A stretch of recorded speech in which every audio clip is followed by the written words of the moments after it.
Particularly a story about quirky musician. What makes Queenie love the thing so much is... You know, there's a lot of similarities between him and a theremin, you know? He's a tech geek. He's quite a rigid sort of fellow and opinionated. Punters loved Hitler. Kind of awkward with the ladies. Really? Nice, thank you. But no less vocal. It's actually a mobile bomb factory. He takes the world so seriously, but obviously I think he warms up, he realizes this about himself a little bit through her. You know, I think through her he meets his match intellectually, and, you know, like all good pairings, she sort of teaches him a lot about himself as the film goes on. Queenie, they would never normally meet. So she's this real... Dexter leaves Kiwi's house. He's on Tinder. All of a sudden he gets tackled by a kangaroo from the right, held down by two other kangaroos. And, you know, like in Shawshank Redemption when Tim Robbins gets cornered by the ladies in the laundry, I'd like to say that Dexter fought the good fight and fought off those kangaroos. But that wouldn't be telling the truth. Significance in the place that you're often working. Who was what we needed to go through, but so he did it in a very. But I think it's a really valuable thing to do, and I think everybody got a lot out of it.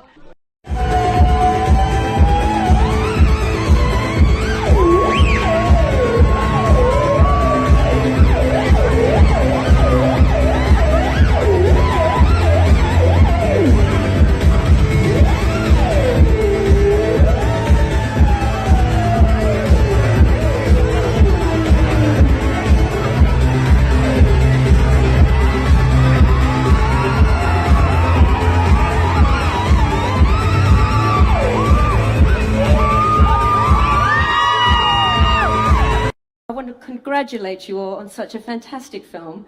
It was so well received, it was so funny. Tell us a little bit about why you chose to do this film this way, and who your audience were. Was that what you were hoping to do, to reach a large audience? Yeah, and that's what felt last night. It really felt like the community in that audience, which is so great to see it, you know, on a big screen in the cinema, is because you get that big community feeling that you wouldn't get sitting at home. You know, it's such a beautiful thing to be part of. Another interesting thing about this film was the structure. You've got a multi-layered comic, lots of different people's stories. Did you set out to do that from the start? And Robert and Rebecca are the romantic leads and comedy leads in this show. I think what we'll do is start by, I should show you a clip, the trailer, sorry, the teaser to the film. I thought we were going to act out one of the scenes, no? Yeah, actually that would be great. So we'll show that so that for those of you who haven't seen it can get a flavour of what Three Summers is about, and then we'll talk further about your characters. At the centre of all these stories is we've got Rebecca and Robert. Tell us a bit about why you decided to do this film. You were asked, obviously, and it's a great film. So what made you both want to do this? And I can honestly say that from the first, I mean, these days with the net and everything, you often audition via internet and tape and everything, and Rebecca... That's fantastic. And can I also compliment you, Ben, on these? The female characters in this movie are fantastic. Having an arc, a full story, and not just being one thing. Not very funny women too. I knew that I would look really sexy because I got to play the theremin. It's like, because we all know now that the theremin is taking over the guitar as the sexiest instrument of all. After Magda played it with her tongue last night at the party. You're lying if you say you did not get turned on by that. And for those of you who just don't know what a theremin is, Magda made it a contact instrument somehow. Very special. So Robert, for you, what attracted you to the film? You know, first and foremost, just made me laugh a lot, which is hard when you read a script, for a script to make you laugh, because a script is quite an aggressive format. It can be quite sort of blunt and to the point, exterior, house, day. So you have to felt a little excited at that. I want to know what happens next. And emerges in the nude. But so you have to bridge the gap descriptively, emotionally, a lot. You know, you have to sort of do a lot of emotional gymnastics. So, you know, but this script was really, really, really easy and funny to read. And as soon as I was 10 or 15 pages into the character, I was sort of up and kind of stumbling around my bedroom and pacing and immediately having the instinct to perform it as opposed to just read it as a kind of a, okay, let's read it as a sort of an observational gaze here and see and then kind of think about it and do a kind of a kind of what's the word I'm looking for? The opposite of practical. Ben? Impractical? Yes. Exercise. And he's very verbose. You can always rely on him to give you a word or two. And then we had I actually popped Ben's Skype cherry, which I'm quite proud of. Very much, very much. And it was one of those very. And after that, we did the audition. Very special thing as a sort of video casting couch. No, what he means is we did an audition via Skype, which is an astonishing for me. I'm very, you know, I'm not very up to speed. I have a smartphone, but I basically use it for conversations. And my kids are all saying, you could do so much more. But we did, you know, obviously Rob was in Britain, and so we were able to talk and even read together. Yeah. Literally across the world, which to me, and I bet quite a few people in the audience, because, you know, remains miraculous beyond imagination. That we're there as long as the internet's working. Yes. Yeah. What we did, you know, what was tough at times was when there was a delay, you know, and, you know, I would be doing my deep and meaningfuls or trying to be funny, and, you know, funny is all about timing. And then you just see a blank look on Ben Elton's face for 3 or 4 seconds. You think, oh God. Yes, comedy on a bad internet connection is and even a good internet connection. Timing is split second, it's a picosecond. So despite the fact that we had to hang up and call each other back a few times, we had a really lovely chat and sort of got on, and I talked a bit about what I felt about the character, and so did he, and that was kind of. And you told me you played the theremin before. I won't say under what influence, but mushrooms. Mushrooms. I mean, you can imagine that experience. Yes. You know, your first theremin experience while on psychedelics. It's got to be the way.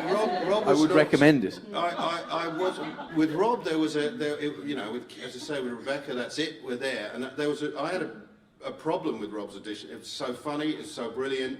Even at the time, the character was a pom. You know, the idea was he's sort of this bit like me, you know, sort of a little bit chippy pom, you know, not politically Actually, incorrect. there was that speech, wasn't there, before he became Irish? Yeah. There was those very words were in the script. I still go to barbecues and get blamed for Gallipoli, you know, there's something about being in there. But Rob auditioned as a pom with a brilliant, you know, gave me posh, gave me Cockney, you know, he fantastic actor. I mean, I was very happy with his English characters.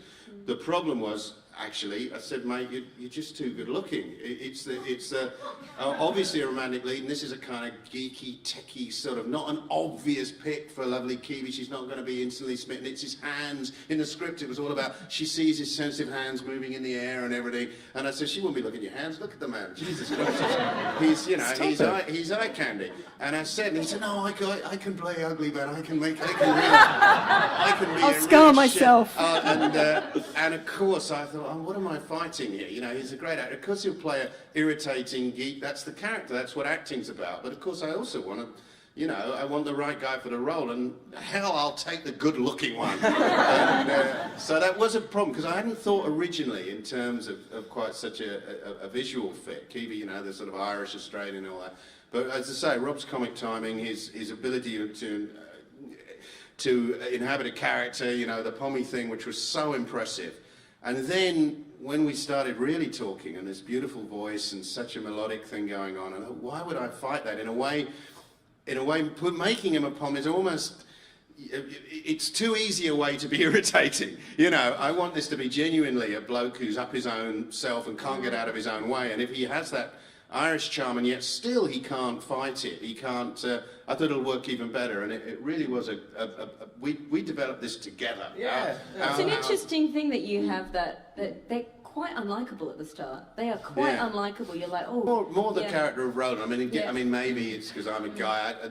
I think there's a line that sort of sums up where Roland is at the beginning of the film, which is where Keevy says, and you know, she's like, you know, do you ever think about what's the line about disappearing up my own arse? Yeah. But I'm very much How up. do you stop yourself from disappearing up your arse? Yeah. And it's like he's very, very much up his own arse at the top of the film, and she, I think, gently coaxes him out. And it's not easy because he says he likes it there. You know, he likes it. A lot of. I just learned something about, which I wanted to ask you anyway, about the instrument playing. Yours was obviously easy because you just had to wave your hands here and an area. But you had to, well, dance Irish jig essentially and play violin. Tell us about this.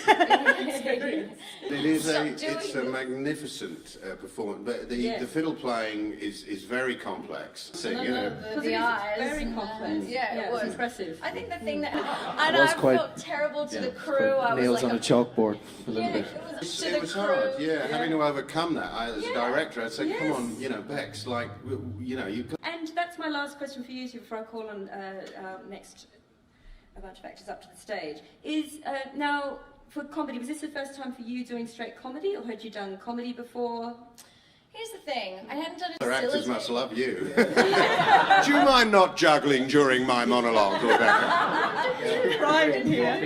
Exactly. And Robert, for you, I heard in Misfits that you've got a very it was a very comic character, actually. That Very comic. Very comic. Yeah. So it's a drama, essentially. It would be commissioned by Drama Misfits. Would you call it? Yeah. I don't know. It depends how you how you look at it. Yeah. It was seen as a drama. We actually won BAFTA for best drama. Misfits.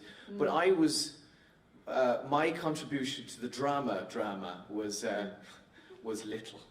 I was very much the sort of comedic harlequin clown that was kind of framed within a drama, you know. But I did have my little there's sort of peeks through cracks of the comedic armor a few times in Misfits, and saw sort of a vulnerability under that character. So, and we were always coaxed back from comedy with that show, you know. Yes. And that taught me a lot about comedy, and I think because, again, I suppose it's the way Ben said, if you set out to please everyone, you're not going to please anyone, least of all yourself. And I think if you try to play comedy, you know, if you try to play the gags and be really funny, you'll be deeply unfunny because everyone will see what you're doing.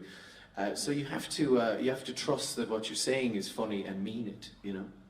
So this must have been great, this experience to actually be, wow, great, I can just be in a comedy film. Completely. No one will pull me back. Exactly. So having a personality, I think there was freedom to that was really fun. Comedy is about truth, no matter how big the playing. If you look at it, and I think a lot of his funniness comes from the fact that he's quite a serious guy. Yeah, you know? Absolutely. He's serious about what, you know, and has to show irritation and frustration, but show those things truthfully and not comedically. You know, that he's frustrated by the fact that people call themselves Irish, even though they haven't ever been to Ireland. They don't even know their great-grandparent that was born there. Like, he has to show that frustration honestly, because, you know, people are honest and they can see honesty on the screen. It's always about truth. Yeah, absolutely. Great. Well, let's thank Robert and Rebecca. Great to stand on stage. Thank you. Thank you for coming down. Cheers. And cheers, Natalie. Hey, sheehan, we wish you were here.